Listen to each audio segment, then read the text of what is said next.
Hello and welcome to the Fake Sports League, where it's all statistics and no substance. I'm Kenny Fisher, and this is Game 10. This is do or die time. It is Rivalry Week.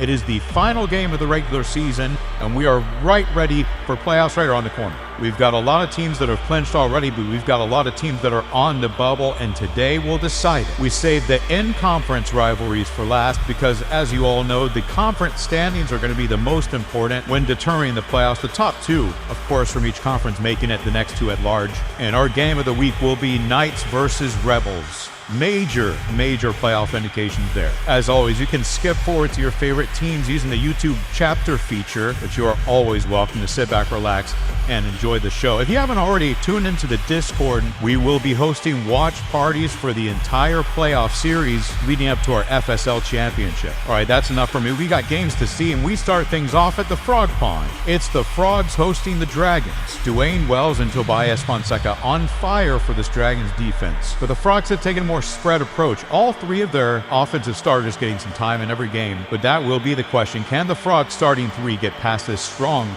Dragons defensive front? 45 on the clock, and we start things out with a turnover from Adrian Brown. The Dragons have the possession, but it will be the Frogs that score first. Drew Park on the board for the Frogs. 2 points now for the Frogs. Fabian Hills, the Dragons, down early on the road. Corey Jolly keeps it close, but the Frogs keep them at an arm's reach away. 3-2 now.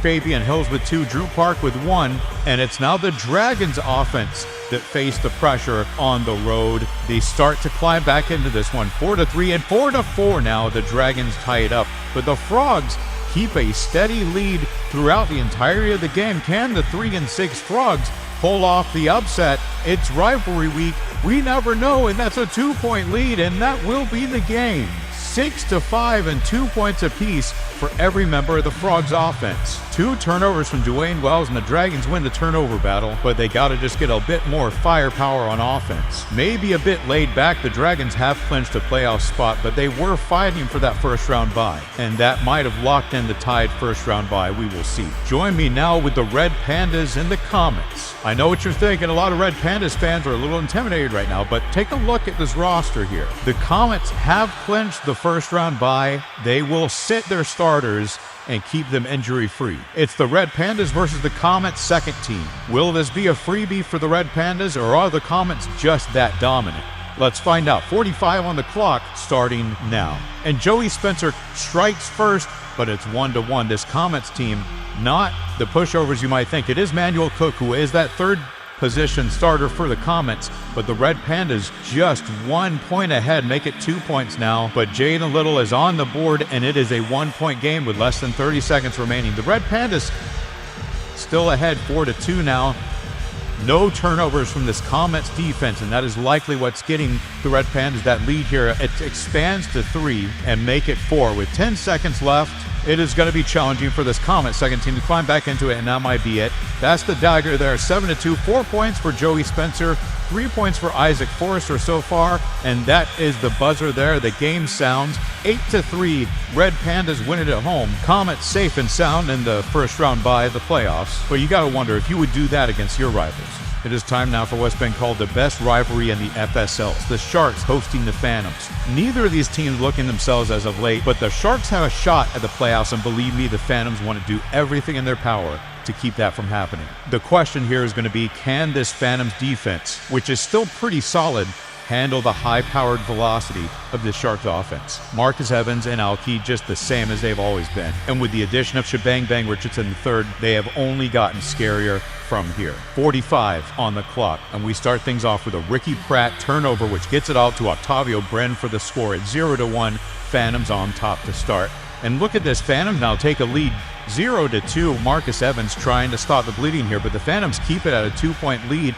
Sharks now starting to climb back into it as Marcus Evans doing it all himself, but the Phantoms now under 30 to go, and they still have a 2-point lead over the Sharks. 3-4 now. The Sharks doing everything they can, looking at that playoff race, season flashing before their eyes. Can the 2-7 Phantoms pull off the upset? We're still tied, and there's less than 10 seconds to go as the clock ticks down, and finally now the Sharks take the first lead of the night with under 5 seconds remaining, and that will be the game.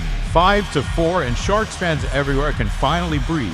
Marcus Evans and Shebang Bang Richardson totaled all of their points today, but Solbar is the star of the show as he gets 3 turnovers, which was crucial in their 1-point victory at home. Sharks fans feeling pretty good about their placement in the playoffs. Let's take things to the Inferno where the Flame host the Tide. Fun fact about these two, they're the only 2 teams in the FSL that don't end in an S. Don't catch yourself calling them the Flames. Coach called me out on that earlier in the season. But nonetheless, we got a healthy squad here. Gary Black and Xavier King into that lineup. Flame looking for a shot at the playoffs. Tide looking to secure the first round bye. 45 on the clock, and we start things out with a chess match. It's back and forth defensive battle. Howard Vaughn gets the turnover and gets it off to Dwayne Sullivan, who scores for the Tide 1-1, 1-2 now. Xavier King and Lamar Brown going at it. Coming up on 30 seconds remaining, Tide with the slim lead, and the Flame tie it back up. Gary Black on the board, 2-2. The score remains, we are under 30 seconds to play, and Brett Romero now scores for the Tide. Make it 3-3 again. This game is just back and forth, super close. Can anybody find a seam here as we come down to the final 10 seconds of the game? 4-5, the score will stay. For now, the Tide with a 1-point lead. Coming up on 5 seconds remaining, the Flame, Jorge Silva doing everything he can. And finally, the Flame tie it up. Will we see overtime? No, we won't. 5-6 is the score. 2 points down the line for the Tide, and they will secure that second first-round bye. Tide and Comets with the first-round bye in the playoffs today. Let's check out the Mystics and Los Lobos here. Both teams 3-6, Mystics at home. They've got pretty similar builds here. Percy Willis and Burrow Pack are the 2 to look at from the Mystic squad. Rolando Johnson and Sean Jacobs separating themselves at the top of the list. For this Lobos squad, both teams on the outside looking in. A 4th win would help, but we will have to see come the standings. 45 on the clock for this one. And we start things out with a Sean Jacobs turnover and a Rolando Johnson score. Los Lobos on the board first. Sean Jacobs again gets it back to Rolando Johnson. The same play they just ran in a 2-point lead for Los Lobos here. Coming up on 30 seconds remaining, and the Mystics finally on the board now. Percy Willis scored to keep it close, but it's 1-3, 2-3 now, and now it's back and forth. Los Lobos just keeping them just right there at that arm's reach away. Rolando Johnson now with 3 points. Percy Willis with 3 points as well, but Raul Johnson has an extra 2 that gives them that 2-point lead. 3-5, the score will stay for now. Sean Jacobs has 3 turnovers already, and there's 5 seconds remaining in this one. Mystics just out of time here. Can they get it back? 4 points, and that will be it. Clock runs out. 4-5.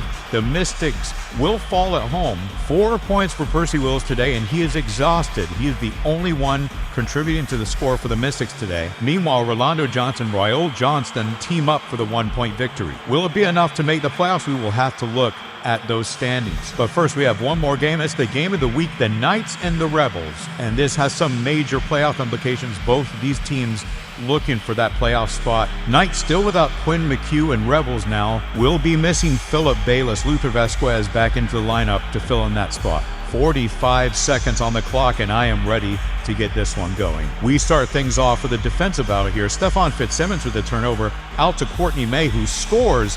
Elijah Ford ties it back up, and Benny Bronk gets the turnover out to Floyd Fuller, who puts it in, and the Knights now 2-1, 2-2 now. Courtney May with his second. The Knights with a slim lead here, a 1-point lead for the Knights, under 30 to go, and it's going to be back to the defense. Jerry Hardy gets the turnover and gets it out to Floyd Fuller, who scores. Knights with the largest lead so far, a 2-point lead. The Rebels keep it back to 1, under 10 seconds now. Knights just holding on to that 1-point lead. Rebels really have to dig deep here if they want a shot at the playoffs here. This is going to be for everything these last few seconds, and that will be it. The Knights defense holds strong, and the Knights finish 4-3. 2 turnovers for Benny Bronk, 3 points for Floyd Fuller. A low-scoring game, but the Defensive Player of the Year gets it done when they need it most. And without Quinn McHugh, Knights are 7-3 on the season. They are into the playoffs, and they will get Quinn McHugh back for their playoff run. Let's take a look at these standings. The Tide and Dragons have clinched their spot. They will be the representatives of the ISC. 4 and 6 are the Flame, Los Lobos, and Frogs, and the Mystics sit at 3 and 7. Unfortunately for these teams, as we're about to see, the FSC will be sending 4 teams to the playoffs. 4 wins is not enough. Maybe a little bit of controversy here. The Comets sat their starters, and it gave the Red Pandas their 5th win. Here it is now, Comets and Knights, the representative from the FSC, and then the Sharks and Red Pandas will fill in those next 2 at large. At 4-6, the Rebels too just barely missed their cut, and this is due in large part to the FSC dominating their out-of-conference games. Very clean separation between all the FSC teams. Let's take a look at that bracket. As you can see, there are Tide and Comets getting that first round bye. We will start with the Dragons and Sharks before moving on to the Knights and Red Pandas. But first, we have our FSL award show and all-star game that will be going on next week. And then the playoffs start the week after. We will be hosting watch parties in the Discord all week. Make sure you sound off in the comments. What I want to know today, what do you think about the decision for the Comets resting their starters in their rivalry match, allowing the Red Pandas the win and securing their spot in the playoffs? I know this is a new rivalry. They don't have any history between these two teams, but you never want to allow your rivals the opportunity at a playoff bid. On the other hand, the Comets got all their starters rested, no risk of injury, and an argument could be made that a more talented Flame squad was kept out of the playoffs,